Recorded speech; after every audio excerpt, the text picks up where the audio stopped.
हम इस कोडिंग का प्रोग्राम बनाते हैं। देखिए सबसे पहले हम हेडर फाइल्स को इंक्लूड करते हैं।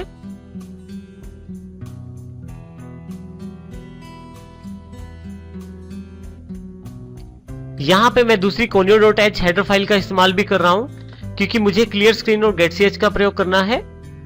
सबसे पहले यहां मैं 3 वेरिएबल बना लेता हूं इंटीजर डेटा टाइप के, इंटीजर a, b, c और सेमीकोलन। a में मैं वैल्यू स्टोर कर देता हूं यहां पे 10, b में 20, c में a प्लस b का टोटल और यहां पे printf स्टेटमेंट।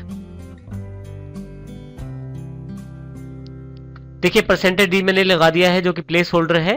कोमा लगा के मैंने c लगा दिया है जो ये बताता है कि मेरे पास ये जो प्लेस होल्डर है ये c वेरिएबल के लिए है। फाइनली मैं इस प्रोग्राम को क्लोज कर देता हूं।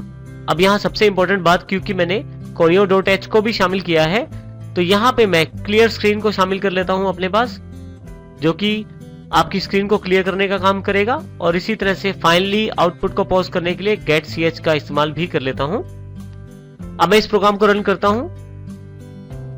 जैसे ही आप रन करते हैं आपके पास आउटपुट अवेलेबल हो जाती है value of c equal to 30। अब हम थोड़ा इसमें चेंजेस करके देखते हैं। मैं यहां पे आउटपुट को थोड़ा सा चेंज कर देता हूं।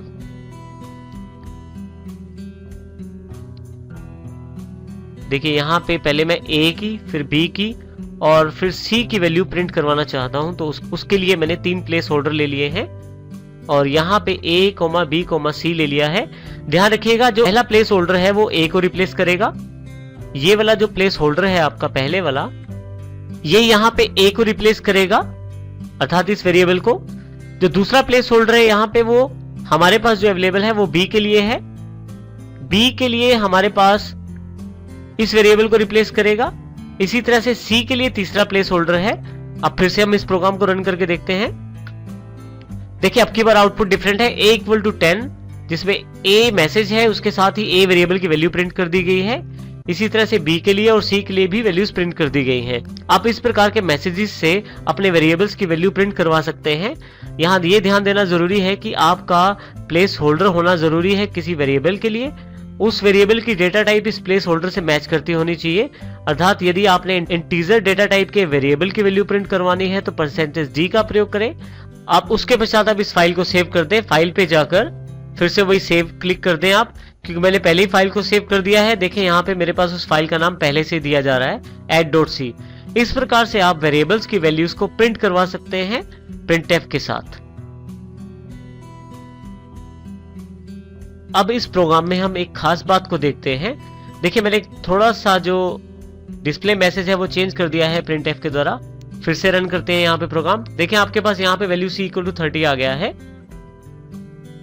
मैं इसे सेव कर देता हूं दोबारा। यहाँ पे यदि आप एक मुख्य बात ध्यान दें, जब भी मैं कंट्रोल F9 करता हूं तो मेरे पास आउटपुट 30 ही आता है।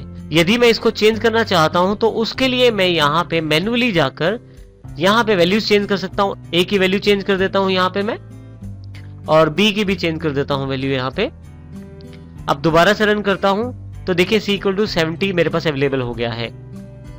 कुछ समय के लिए मैं जो क्लियर स्क्रीन है इसे कमेंट बना देता हूं, अर्थात अब कंपाइलर इसे इग्नोर करेगा और इस पे कार्य नहीं करेगा। हमारे पुराने आउटपुट भी हमारे पास स्क्रीन पे अवेलेबल रहेंगे।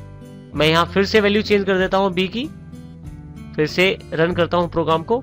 अब देखिए वैल्यू ऑफ c 70 पहली आउटपुट थी, वैल्यू ऑफ c 120 अब की आउटपुट है। मैं फिर से चेंज कर देता हूँ वैल्यू को। देखिए आपकी बात। अब यदि आप ध्यान से देखें तो हर बार मुझे वैल्यू चेंज करने के लिए मैन्युअली यहाँ पे आकर a और b की वैल्यू को चेंज करना पड़ता है। उसके पश्चात ये मेरा जो ऐड का प्रोग्राम है उन वैल्यूज के अकॉर्डिंग आउटपुट देता है।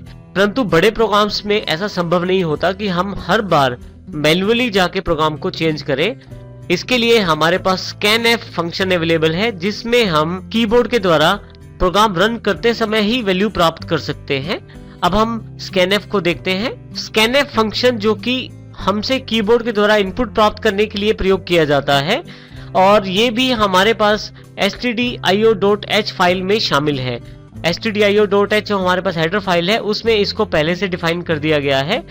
scanf का प्रयोग करने के लिए हमें दो चीजों की आवश्यकता रहती है। सबसे पहले प्लेस होल्डर फॉर्मेट स्पेसिफायर, जो कि इनपुट डेटा फॉर्मेट को इंडिकेट करता है। जैसे हमने पहले जानकारी ली थी, %d का अर्थ है कि ये इंटीजर डेटा टाइप को रिप्रेजेंट करता है। उसके पश्चात डबल कोट्स में आप इसको एनक्लोज कर दें। उसके पश्चात कोमा देकर हम जिस वेरिएबल की वैल्यू कीबोर्ड से रिसीव करना चाहते हैं प्रोग्राम रन करते समय, उस वेरिएबल को यहाँ लिख देते हैं। परंतु इसके साथ वेरिएबल के साथ हम एंड, जो कि यहाँ पे एड्रेस ऑफ ऑपरेटर है, उसका प्रयोग करते हैं। यहाँ हमारे द्वारा कीबोर्ड से दी गई वैल्यू को %d की सहायता से a के एड्रेस में स्टोर कर दिया जाता है। क्योंकि ये a के एड्रेस में स्टोर किया जाता है, ये बताने के लिए यहाँ पे एड्रेस ऑफ ऑपरेटर का प्रयोग किया जाता है। तो हर वेरिएबल जिसकी हम वैल्यू कीबोर्ड से प्रोग्राम रन करते समय लेना चाहते हैं, स्कैनएफ में प्रयोग करते हुए हम उसके साथ एड्रेस ऑफ ऑपरेटर का प्रयोग करेंगे और उस वेरिएबल का साथ में प्रयोग करेंगे जिसमें वैल्यू हम स्टोर करना चाहते हैं। अब यहाँ हम स्कैनएफ को एक एग्जांपल की सहायता से समझते हैं। देखिए, यहाँ सबसे पहले हमारे पास include stdio.h file, header file को शामिल किया गया है। उसके पश्चात void main फंक्शन को बनाया गया है। यहाँ मेन फंक्शन को ओपन करने के पश्चात 3 वेरिएबल डिक्लेयर किए गए हैं जिनकी डेटा टाइप इंटीजर है, अर्थात इसमें न्यूमेरिक वैल्यू को स्टोर किया जा सकता है। देखिए, इंटीजर a, b, c के साथ। इसके पश्चात सबसे पहली लाइन जो हमारे पास यहाँ है, printf enter a, एक मैसेज शो होगा डिस्प्ले स्क्रीन पे। वो ये जानकारी देगा कि अब आपको a की वैल्यू एंटर करनी है। यहाँ एज अ मैसेज ही केवल ये प्रिंट होगा। इसको केवल ये बताने के लिए प्रिंट किया जा रहा है कि हम जो वैल्यू अब चाहते हैं कीबोर्ड से देना, वो a के लिए है। और इसके साथ ही यहाँ पे मैं स्कैनएफ का प्रयोग करता हूँ। स्कैनएफ में आप देखें, सबसे पहले %d, क्योंकि मुझे a वेरिएबल में वैल्यू स्टोर करनी है, इसके लिए मैं एड्रेस ऑफ ऑपरेटर का प्रयोग करता हूँ a के साथ। इसी के साथ जैसे ही मैं a की वैल्यू दूंगा यहाँ पे, इसी के साथ मेरे पास एक और मैसेज स्क्रीन पे आ जाएगा, printf enter b। Enter b बिल्कुल मैसेज है एक तरह से, और ये जानकारी देता है कि अब जो वैल्यू दी जाएगी इस मैसेज के पश्चात, वो एड्रेस ऑफ b अर्थात b वेरिएबल में स्टोर की जाएगी। बिल्कुल a की तरह हमने स्कैनएफ कर लिया है। b की वैल्यू को भी हमने यहाँ एड्रेस ऑफ ऑपरेटर की सहायता से और %d की सहायता, प्लेस होल्डर की सहायता से b में स्टोर कर दिया है। उसके पश्चात इन दोनों ली गई वैल्यूज का टोटल हमने C में स्टोर कर दिया है और अंततः हमने C की आउटपुट यहाँ प्रिंट करवा दी है। यहाँ ये ध्यान देना बहुत जरूरी है कि हम स्कैनएफ का जब प्रयोग करते हैं तब हमें डेटा स्टोर करना होता है कंप्यूटर की मेमोरी में, वेरिएबल्स में। इस कारण से हम एड्रेस ऑफ ऑपरेटर का प्रयोग करते हैं वेरिएबल्स के साथ।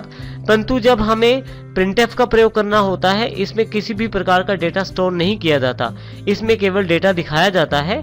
इसलिए हम यहाँ पे एड्रेस ऑफ ऑपरेटर का प्रयोग नहीं करते प्रिंटएफ के साथ। अब इसको हम प्रैक्टिकल एग्जांपल के रूप में देखते हैं।